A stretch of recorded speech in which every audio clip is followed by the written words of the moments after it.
Et l'autre guérison, c'est la guérison donc de cette femme qui avait l'estomac plein, un ventre ballonné, une femme de 35 ans, une dame de 35 ans, et que les médecins avaient donc décelé le cancer de foie.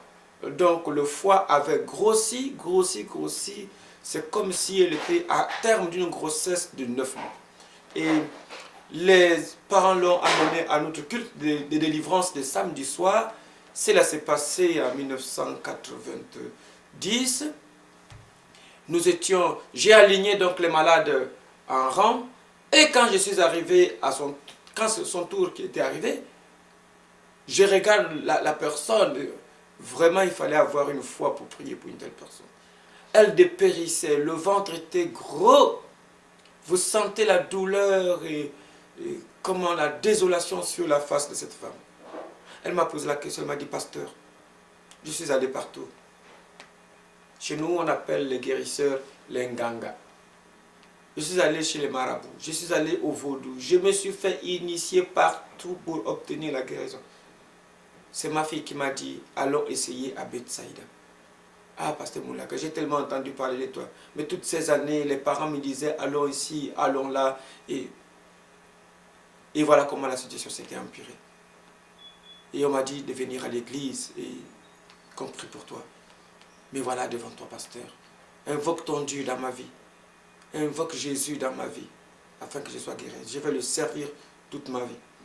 Alors donc, alors que je lui impose la main sur la tête, le Seigneur me dit, non, c'est pas la tête.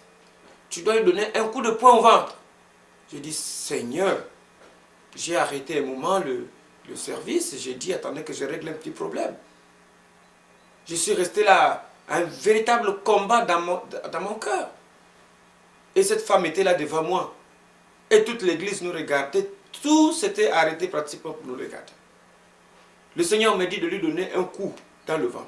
Un coup de poing bien dans le ventre. Je dis, Seigneur, mais ça ne peut pas se faire. Déjà, elle a ce cancer de foie, et puis je vais lui donner un coup au ventre. Mais mon Dieu, elle va mourir. Seigneur, mais c'est un scandale. Il m'a dit, eh bien, si tu ne fais pas, tu ne m'as pas obéi. J'ai dit, ok Seigneur, je vais faire. Alors, c'est comme ça que j'ai dit aux enfants qui la tenaient de s'écarter. Et alors, les gens se sont écartés.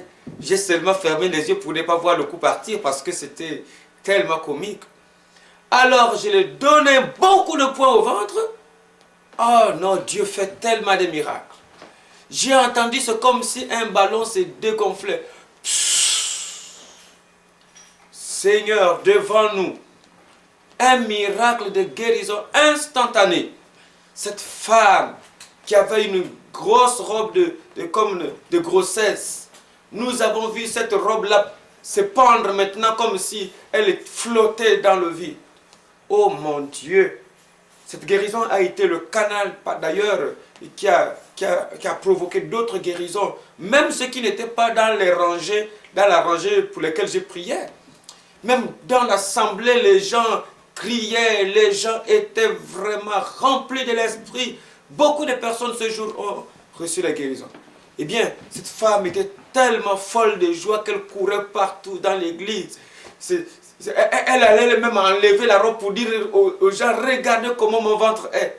Et jusqu'au jour d'aujourd'hui, cette femme sert le Seigneur dans l'église.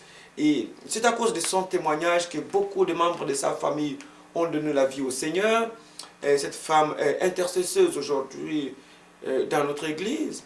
On les appelle les femmes victorieuses. Donc, intercesseuse, elle prie aussi pour les malades. Et généralement, les gens qui ont mal au ventre, les gens qui ont des problèmes de ballonnement de ventre, quand elle impose les mains sur leur ventre, ils sont guéris. Donc, voilà un des miracles puissants que le Seigneur a fait dans notre église.